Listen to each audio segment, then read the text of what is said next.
Welcome to the Weekly Thought Report with me, Greg Ito, the Culture Change Agent. And guess what? I am on fire right now, man. Last week was mind-blowing, life-changing, and week after week after week, everything continues to change. And I'm just blessed and thankful for the support of people like you that are copping the books, that are attending the conferences, and man, y'all have my soul on fire, and I'm so gracious. We had DC rocking, had so many people. Shout out to Chastity Cooper, shout out to Jonathan King, shout out to Lenita Holston, and shout out to my boy Mario Okome for coming through and delivering a powerful word and so much actionable, applicable stuff. So make sure if you are in Atlanta this weekend, make sure you show up and show out because we are going to put on a show. But let me get into it real quick because this week I want to talk about one thing and one thing only. How to be more present. Because when you're present, opportunities don't go by you. When you're present, opportunities come to you, they fling to you. You can see the opportunities because a lot of y'all, guess what? Guess what? Your opportunity is right there. Your blow up is right there. Your next career is right there. Your next wife is right there. All this stuff, your dreams, your goals is right beside you. But you're not in the pocket. You're not present.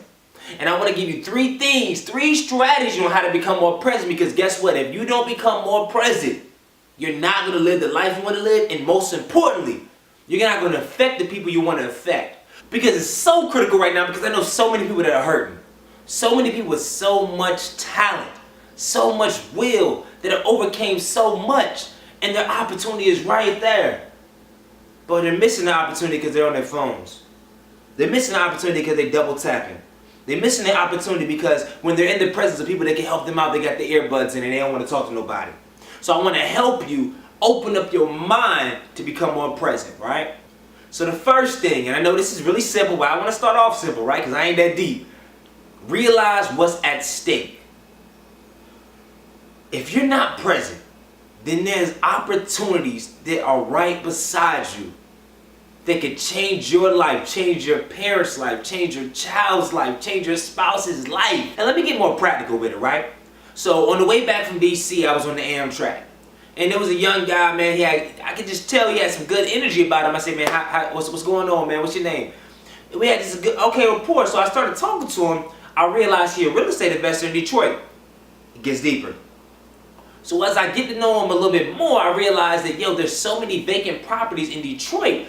And he just bought a condo for $5,000. He was telling me about the real estate process and impact investing, peer-to-peer lending, things I didn't really know about. And it stretched my mind about, okay, as I continue to get more capital and speaking, as I continue to grow my career, how to have multiple streams of income, not just the hustle real estate way, flip houses, there's other ways. That relationship right there can leave me $1 million+ because now, so I'm like, peer-to-peer lending, that's an option. Real estate, I can just go to Detroit and get some real estate if I know the right people. That's an option. And even if I don't go through on those things, just stretching my brain allows me to think bigger. And why so many people think so small is because they're not present in the moment. When they are present, they're present in the wrong situation. They're present at the bar. They're present at the club. They're present in talking with their boys when they hooping. But when they got opportunities, business opportunities, when they got opportunities to develop personally, they on their phones, they reading and all this other stuff. But you gotta realize what's they stay because guess what? If I only take in the information I already know, I'm gonna get what I've already gotten. Flat out. The only reason why I've been able to take the jump in speaking because I've got information I didn't know from people that I did not know. The only reason why I connect with those people because I'm always present. I'm always present. Tip number 2, and this is unique to me, right? I always use the what did I learn formula. Yep. What did I learn formula? After every conversation, and sometimes mid-conversation, what I do, I pull out my phone, I pull out my computer. When he's talking, I'm like, okay, I'm taking notes.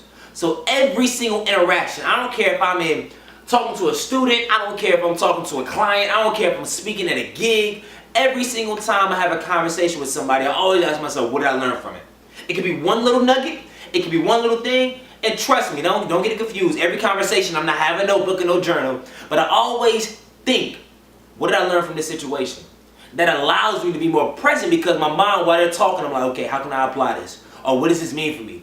Why is he even talking to me? Because there's something about energy, right? People don't just talk to you for no reason. There's a reason why. But a lot of times we don't focus on the reason why. We either focus on our response or we just write it off and we're not even in the zone. So I challenge you. Next time you have a conversation, use the what did I learn formula immediately after. I don't care if it's writing it down or just checking in your mind.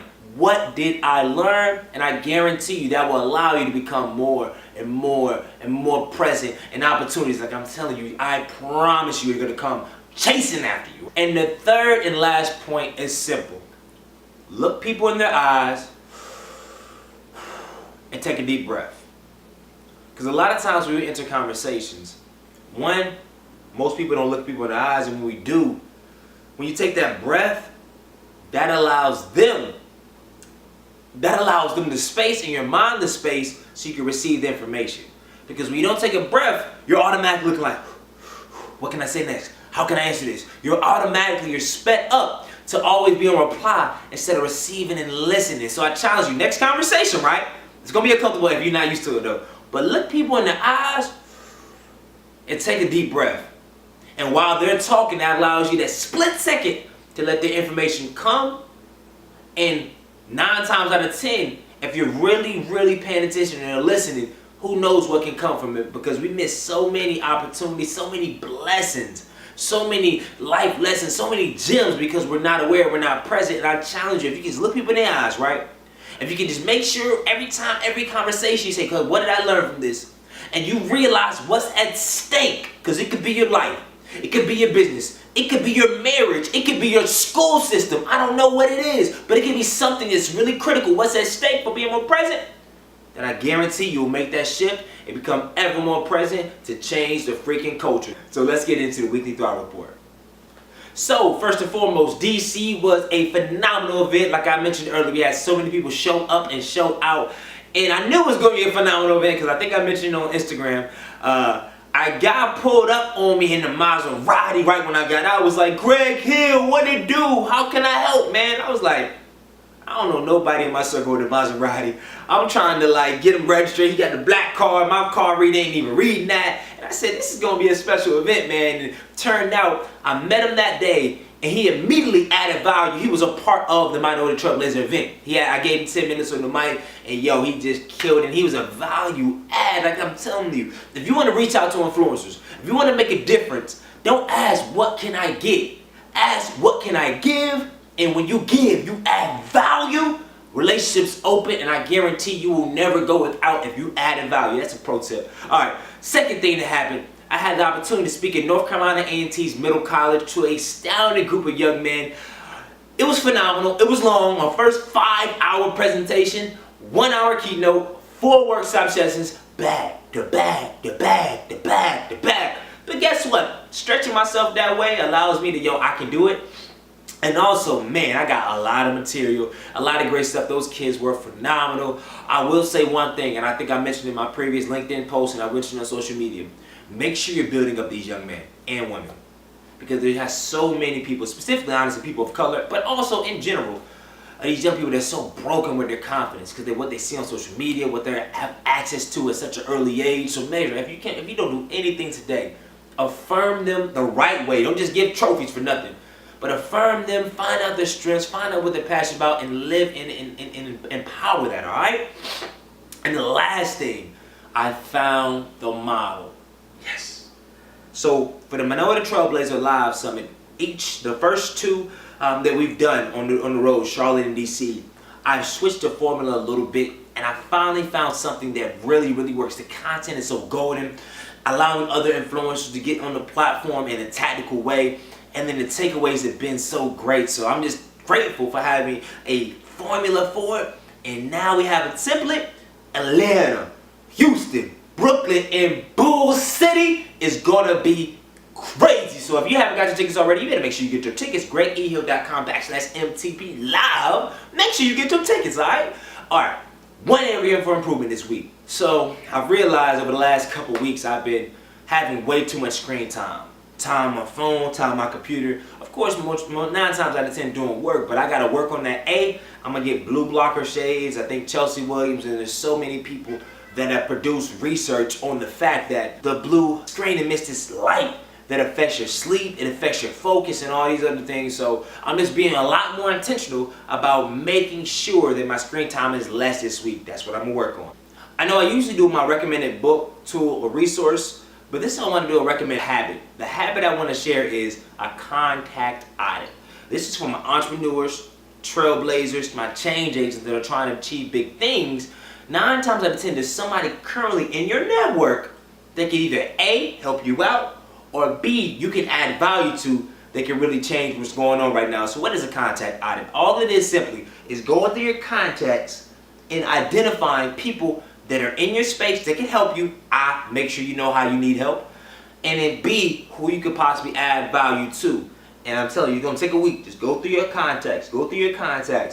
And fill out a list, put it in your Excel spreadsheet, and then next week reach out to them. And I guarantee it can really change your business. My big takeaway for the week is simple. It's keep life simple. I've realized, and I've always been a bit of a minimalist, but going forward, I have so many moving pieces in my life with the podcast, with speaking, with writing another book, with the conference, with an album.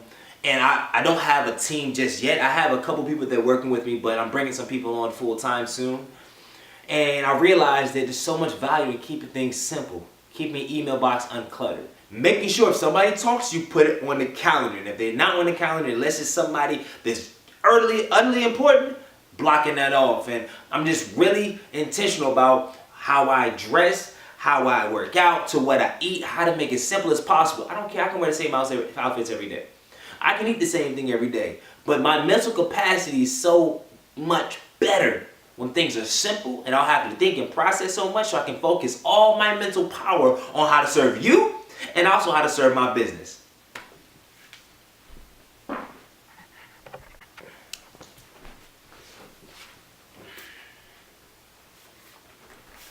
My only goal for next week is simple.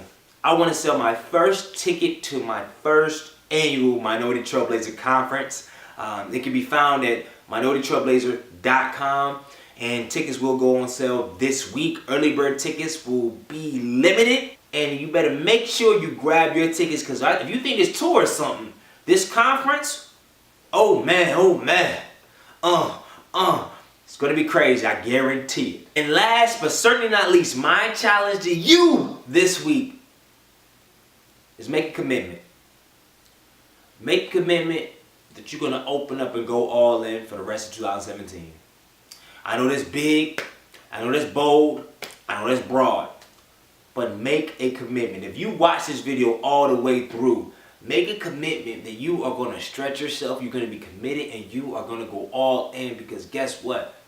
You have nothing to lose, but everything to gain, all right? So without further ado, I want to say good night, good morning, good evening. I don't know when you're watching this, but make sure you do 2 things. 1, subscribe. 2, share with a friend. And 3, change the freaking culture. Good night. Slow down. I just want to get to know you, but don't turn around, 'cause that pretty brown thing looks good to me.